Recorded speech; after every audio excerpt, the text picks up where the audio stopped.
Hey, good evening, folks, and welcome to the 6 o'clock news on SBYnews.com. A few topics to go over today. Number one would be the Child Advocacy Center, the CAC. Hope Entertainment held an event in Sarah Foxwell's name yesterday, in fact. The turnout was fabulous. Of course, we would have liked to see it in a little better, but it was a great turnout for the first go-around for this event. State's Attorney Davis Ruark announced yesterday that they were going to change the name from the Wicomico County Child Advocacy Center to the Sarah Foxwell Advocacy Center. A formal announcement will come out soon in reference to that, and we thought that was pretty cool.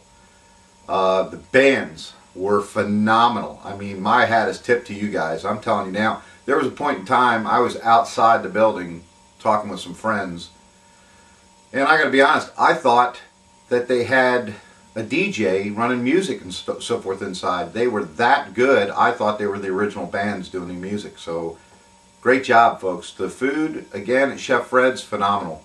You just can't top it around here. But we appreciate those that showed up and made donations to the Child Advocacy Center, and they'll do great work with that money. Another event that happened was Saturday at the Wicomico County Library, where delegates Jim Mathias and Norm Conway attended. I felt that the event went extremely well, although it wasn't attended as well as I had expected it to be. I don't know if the snow has held people from getting out, or now that they can get out, they can get certain things done. But it was pretty quiet. But the bottom line was there was about 2/3 of the audience there was people from the AFP, Americans for Prosperity. The concerns, I think, by the delegates were that last November they held an event in Ocean Pines, and quite a bit of the AFP members showed up there, and it became pretty aggressive. It wasn't questions in which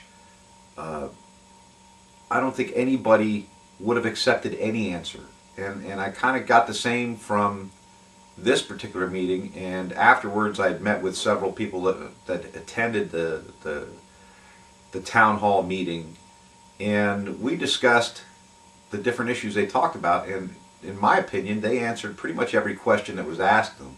They weren't trying to dodge anything. And I found that pretty honorable of these guys. Not only they don't have to do these town hall meetings, they know what they're up against.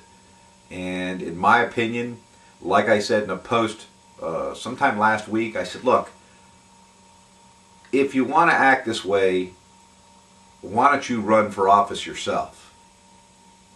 Because, you know, it's easy to scrutinize and criticize people, you know, which we do an awful lot of. I'm guilty of it on Salisbury News in many cases.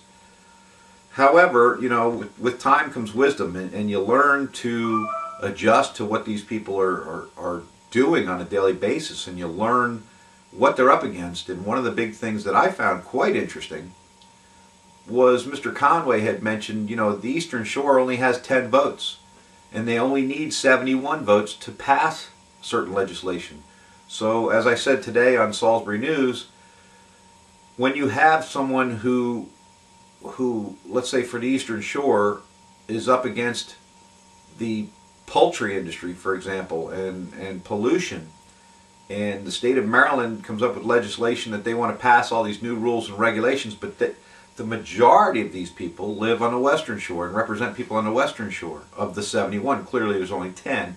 And again, there's more than 71, just 71 needed to pass.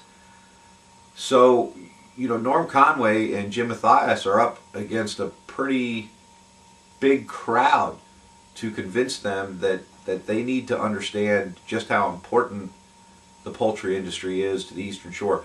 And that's just one example I'm giving you. There are many, many other examples. So, you know, I think these guys did a fine job representing us on the Eastern Shore. Mainly you, because I do live in Delaware, but I do own a lot of properties and have a lot of interest in Wicomico and Worcester County. But the bottom line is, these guys did represent themselves well. I think they answered all the questions. The meeting after the fact, confused me quite a bit, because I think some people are just out there to not accept any answer. I think they want to find flaws and they want to find faults in everything. And you know, I think as time goes on and we dig into this stuff a little more, we're going to do a better job representing the Eastern Shore as far as producing information about what they're all about. Democrat, Republican, doesn't matter to me. It does not matter to me. I'm more into the individual who's representing us. If they want to give me the time, like Jim Mathias did, to sit down and openly discuss things. I did invite Norm Conway to come to our show on WRDE. If he wants to do that, we welcome that, and I think he'll understand that we're trying to be open-armed here and give him an opportunity to share his views, and we'll deliver some decent questions as long as you provide them on Salisbury News. We put up that post today, and I hope you go there and give me your input. We'd like to know what you're thinking, and we'd like to get those answers for you guys. Other than that, it's been fairly quiet. You know, I enjoyed Sunday. I took time off and walked away from the blog for a while, and I'm sure a few of you seem to be a little upset that I was. More than likely that's JT and JR anyway, so I really don't care. I needed some time away and I took it. So that being said, I'm going to wrap this up. You guys have a great week this week. Stay warm. I think the temperatures are going to get a little higher for everybody. We are not doing news here on Salisbury News. Not weather, I'm sorry. Anyway, you guys have a great day, and I'll talk to you Wednesday. Thanks.